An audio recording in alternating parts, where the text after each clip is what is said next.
soup. When the hour came, Jesus took his place at table with the apostles. He said to them, I have eagerly desired to eat this Passover with you before I suffer. For I tell you, I shall not eat it again until there is fulfillment in the kingdom of God. Then he took a cup, gave thanks, and said, Take this and share it among yourselves. For I tell you that from this time on, I shall not drink of the fruit of the vine until the kingdom of God comes. Then he took the bread, said the blessing, broke it, and gave it to them, saying, This is my body, which will be given for you. Do this in memory of me. And likewise the cup after they had eaten, saying, This cup is the new covenant in my blood, which will be shed for you, and yet behold, the hand of the one who is to betray me is with me on the table. For the Son of Man indeed goes as it has been determined, but woe to that man by whom he is betrayed. And they began to debate among themselves, who among them would do such a deed. Then an argument broke out among them about which of them should be regarded as the greatest. He said to them, The kings of the Gentiles lord it over them, and those in authority over them are addressed as benefactors. But among you it shall not be so. Rather, let the greatest among you be as the youngest, and the leader as the servant. For who is the greater, the one seated at the table, or the one who serves? Is it not one seated at table? I am among you as the one who serves. It is you who have stood by me in my trials, and I confer a kingdom on you, just as my Father has conferred one on me, that you may eat and drink at my table in my kingdom, and you will sit on thrones judging the 12 tribes of Israel. Simon, Simon, behold, Satan has demanded to sift all of you like wheat, but I have prayed that your own faith may not fail. And once you have turned back, you must strengthen your brothers. He said to him, Lord, I am prepared to go to prison and die with you. But he replied, I tell you, Peter, before the cock crows this day, you will deny 3 times that you know me. he said to them, When I sent you forth without money bag or a sack or sandals, were you in need of anything? No, nothing, they replied. He said to them, But now one who has a money bag should take it, and likewise a sack. And one who does not have a sword shall sell his cloak and buy one. For I tell you that this scripture must be fulfilled in me, namely, he was counted among the wicked. And indeed, what is written about me is coming to fulfillment. Then they said, Lord, look, there are 2 swords here. But he replied, It is enough. Then going out, he went, as was his custom, to the Mount of Olives, and his disciples followed him. When he arrived at the place, he said to them, Pray that you may not undergo the test. After withdrawing about a stone's throw from them and kneeling, he prayed, saying, Father, if you are willing, take this cup away from me. Still, not my will, but yours be done. And to strengthen him, an angel from heaven appeared to him. He was in such agony, and he prayed so fervently that his sweat became like drops of blood falling on the ground. When he rose from prayer and returned to the disciples, he found them sleeping from grief. He said to them, "Why are you sleeping? Get up and pray, that you may not undergo the test." While he was still speaking, a crowd approached, and in front was one of the 12, a man named Judas. He went up to Jesus to kiss him. Jesus said to him, "Judas, are you betraying the Son of Man with a kiss?" His disciples realized what was about to happen, and they asked, "Lord, shall we strike with a sword?" And one of them struck the high priest's servant and cut off his right ear. But Jesus said in reply, "Stop, no more of this." Then he touched the servant's ear and healed him. And Jesus said to the chief priests and temple guards and elders who had come for him, "Have you come out as against a robber, with swords and clubs? Day after day I was with you in the temple area, and you did not seize me, but this is your hour, the time for the power of darkness." After arresting him, they led him away and took him into the house of the high priest. Peter was following at a distance. They lit a fire in the middle of the courtyard and sat around it, and Peter sat down with them. When a maid saw him seated in the light, she looked intently at him and said, "This man, too, was with him." But he denied it, saying, "Woman, I do not know him." A short while later, someone else saw him and said, "You too are one of them." But Peter answered, "My friend, I am not." About an hour later, still another insisted, "Assuredly, this man too was with him, for he also is a Galilean." But Peter said, "My friend, I do not know what you are talking about." Just as he was saying this, the cock crowed, and the Lord turned and looked at Peter. And Peter remembered the word of the Lord, how he had said to him, "Before the cock crows today, you will deny me 3 times." He went out and began to weep bitterly. The men who held Jesus in custody were ridiculing and beating him. They blindfolded him and questioned him, saying, "Prophesy, who is it that struck you?" And they reveled with him, saying many other things against him. When day became, the council of the elders of the people met, both chief priests and the scribes. They brought him before their Sanhedrin. They said, "If you are Christ, tell us." But he replied to them, "If I tell you, you will not believe, and if I question, you will not respond.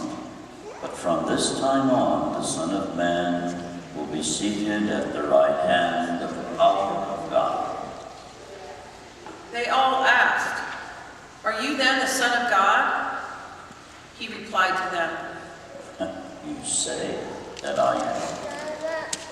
Then they said, "What further need have we for testimony? We have heard it from his own mouth." And the whole assembly of them arose and brought him before Pilate. They brought charges against him, saying, "We found this man misleading our people. He opposes the payment of taxes to Caesar and maintains that he is the Christ, a king." Pilate asked him, "Are you the king of the Jews?" He said to him in reply, "You say so." Pilate then addressed the chief priests and the crowds. "I find this man not guilty."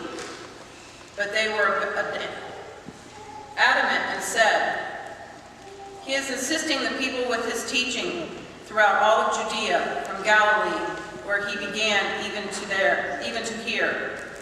On hearing this, Pilate asked if the man was a Galilean, and upon learning that he was under Herod's jurisdiction, he sent him to Herod, who was in Jerusalem at the time. Herod was very glad to see Jesus. He had been waiting to see him for a long time, for he had heard about him and had been hoping to see him perform some sign.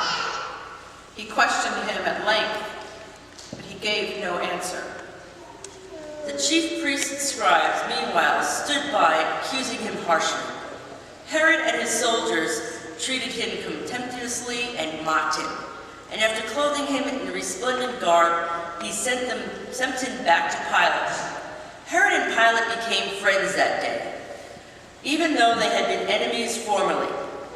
Pilate then summoned the chief priests, the rulers, and the people and said to him, "You brought this man to me and accused him of inciting the people to revolt. I have conducted my investigation in your presence and have not found this man guilty of the charges you have brought to him. Nor did Herod, for he sent him back to us. So no capital crime has been committed by him. Therefore, I shall have him flogged and then release him." But all together they shouted, "Away with this man! Release Barabbas to us!" Now Barabbas had been imprisoned for a rebellion that had taken place in the city and for murder. Again Pilate addressed them, still wishing to release Jesus, but they continued their shouting, "Crucify him! Crucify him!" Pilate addressed them a third time. "What evil has this man done? I found him guilty of no capital crime. Therefore, I shall have him flogged and then release him." With loud shouts, however, they persisted in calling for his crucifixion, and their voices prevailed. The verdict of Pilate was that their demand should be granted. So he released the man who had been in prison for rebellion and murder, for whom they asked, and he handed Jesus over to them to deal with as they wished. As they led him away, they took hold of a certain Simon, a Syrian, who was coming in from the country, and after laying the cross on him, they made him carry it behind Jesus. A large crowd of people followed him, including many women who mourned and lamented him. Jesus turned to them and said, "Daughters of Jerusalem, do not weep for me. Weep instead for yourselves and for your children. For indeed the days are coming when people will say, 'Blessed are the barren, the wombs that never bore, and the breasts that never nursed.' And at that time people will say to the mountains, 'Fall on us,' and to the hills, 'Cover us.' For if these things are done when the wood is green, what will happen when it is dry?"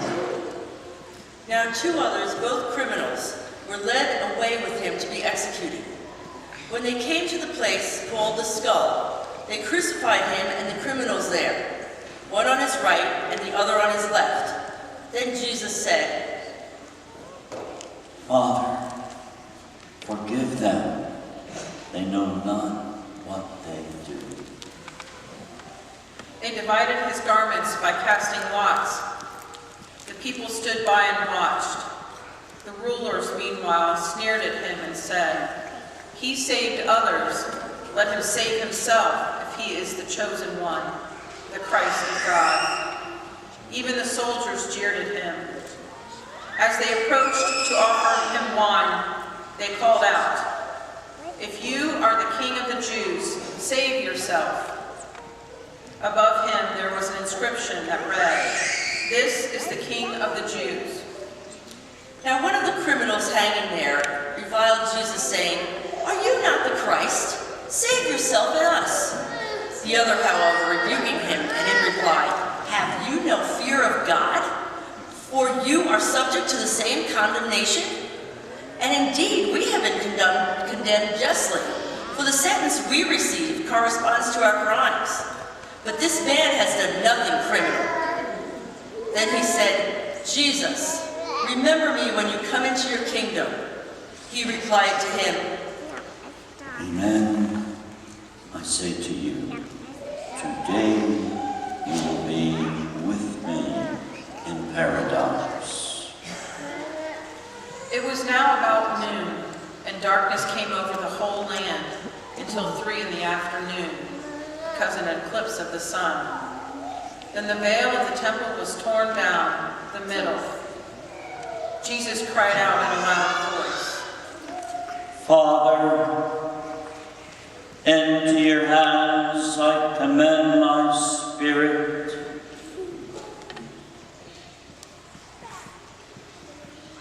And when he had said this, he breathed his last.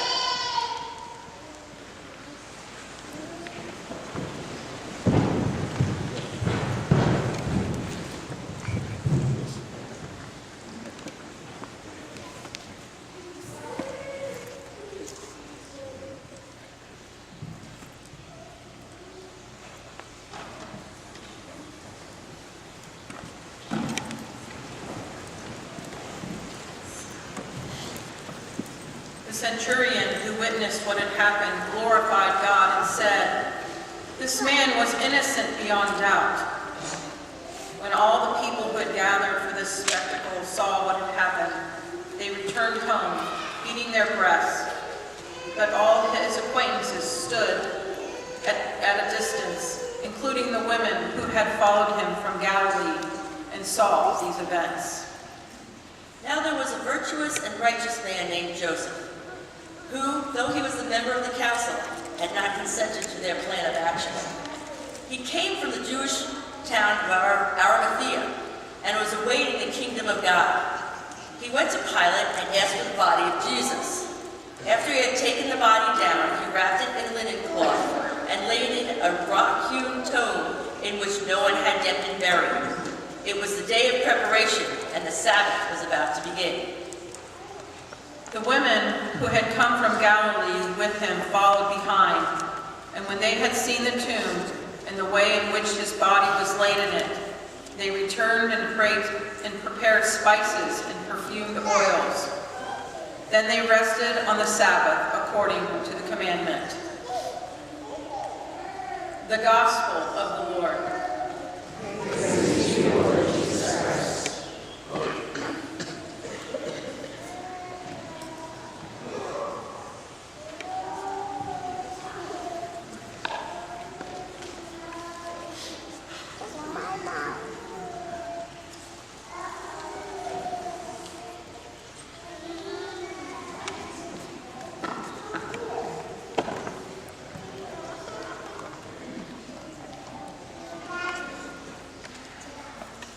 Preaching today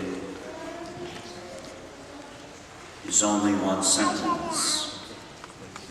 It's the most powerful sentence I have ever encountered in my life. It comes from one of the most distinguished preachers of the 20th century. He's deceased now, Walter Urquhart. Came from his book, Spread the Word with Boldness. Eucharist is my entire life, and serving goes with it. I want you to pay attention as I read that one sentence to each of the verbs. Take, blessed, broken, etc. And you will walk away with the most incredible understanding of what Christ died for.